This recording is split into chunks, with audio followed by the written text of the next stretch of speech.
আসসালামু আলাইকুম বন্ধুরা। এখন স্কুটি বিকি তো পুনাত মহারাষ্ট্র পুনার মাঝে যদি সরুর দরকার হয় তে যোগাযোগ করি আমি কইয়া দিম খানো আছে গাড়ি না আছে। গাড়ির কন্ডিশন একবারে ভালো, গাড়ির বয়স অনেক আছে। 2010-11 গাড়ি কিন্তু মেনটেন্যান্স বিরাট মেনটেন করে আছে। গাড়ির কন্ডিশন বিরাট ভালো, আমি স্টার্টিও দেখাই টায়ার কোনটাই ওই রোগিয়া গাড়ি মহারাষ্ট্রর পুনেত গাড়িটা আছে একদম হাইফাই কন্ডিশন গাড়ির।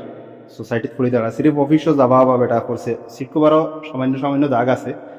এটা তো হুরুতায় মুরুতায় মেক করছে করে ওটা করিলে একদম ফ্রেশ কন্ডিশন গাড়ি, কোনো জাত স্ক্র্যাচ ফিস্ক্র্যাচ কিছু নাই। টায়ার যদি দেখাই আমি সামনের টায়ার একবারে 1 টাকা আছে, নতুন লাগাইল টায়ার কন্ডিশন।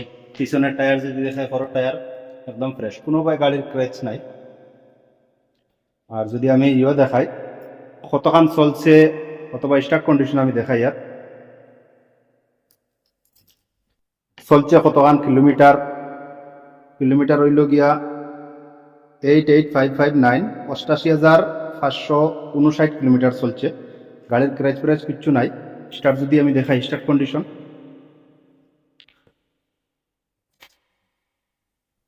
একদম সাউন্ডলেস গাড়ি, আওয়াজ কিচ্ছু নাই, একদম দেখতে পারবে হাইফাই গাড়ি, কোনো জাত ক্র্যাচ ব্রেচ কিচ্ছু নাই।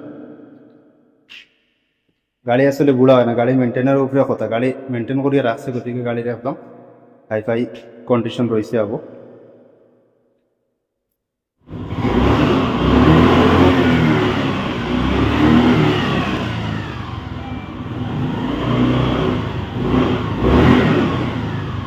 যদি কেউ লাগে তে যোগাযোগ করলে আমি অবশ্যই কইয়া দিম খানো আছে না আছে। গাড়ির রান বেশ নাই, বয়স হিসাবে গাড়ির রান কম, এর বাদে কন্ডিশন বিরাট ভালো। এলা অনেক গাড়ি আছে মানুষের লইয়া গাড়ির কন্ডিশন খারাপ থাকে, বারবার খরচ করা লাগে। এখান লইলে একদম রেডি টু ইউজ, কোনো জাত খাম নাই, কোনো জাত কিচ্ছু নাই, লাগলে যোগাযোগ করিও।